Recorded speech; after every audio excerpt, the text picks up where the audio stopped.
ایمان مفصل، ایمان مفصل، ایمان مفصل کیا ہے؟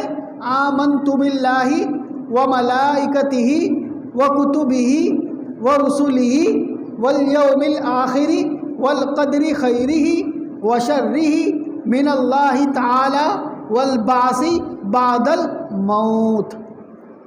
یہ سب نے پڑھا ہوتا ہے۔ کیا مطلب ہے؟ آمنت باللہ، میں ایمان لایا اللہ پر، وملائکتہ، تمام فرشتوں پر، وکتبہ، تمام آسمانی کتابوں پر، ورسلہ، تمام رسولوں پر، والیوم الآخر، والقدر خیرہ وشرہ، اور آخرت کے دن پر اور اچھی بری تقدیر پر، والقدر خیرہ وشرہ من اللہ تعالی، کیونکہ اچھی اور بری تقدیر اللہ ہی کی طرف سے ہے، والبعث بعد الموت، اور مرنے کے بعد دوبارہ زندہ ہونے پر میں کیا لایا؟ ایمان لایا۔ یہ ہے ایمان مفصل، یہ بھی سب کو یاد ہونا چاہیے۔ اس کے بعد ہوتا ہے ایمان مجمل۔ ایمان مجمل، ایمان مجمل کیا ہے؟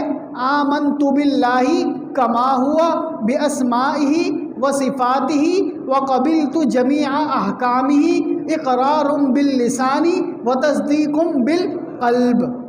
اس کا کیا مطلب ہے؟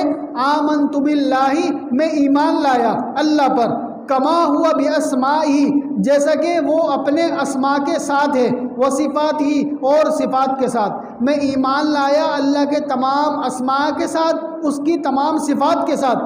وقبلت جمیع احکامہ، اور میں نے قبول کیے تمام احکامات کو جو اللہ نے نازل کیے۔ وقبلت جمیع احکامہ اقرار باللسان، اور میں تصدیق کرتا ہوں اپنی زبان سے بھی، وتصدیق بالقلب، اور میں تصدیق کرتا ہوں اپنے دل سے بھی۔ یہ کیا ہے؟ ایمان مجمل۔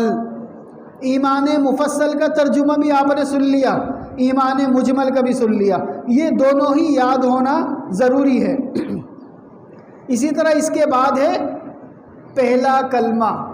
پہلا کلمہ طیب، طیب مانے پاک، لا الہ الا اللہ محمد الرسول اللہ، اللہ کے سوا کوئی معبود نہیں، اور محمد صلی اللہ علیہ وسلم اللہ کے رسول ہیں۔ اس کو بھی سب کو یاد ہونا ضروری ہے، ترجمہ بھی یاد ہونا ضروری ہے۔ اس کے بعد آتا ہے دوسرا کلمہ۔ دوسرا کلمہ شہادت۔ شہادت مانے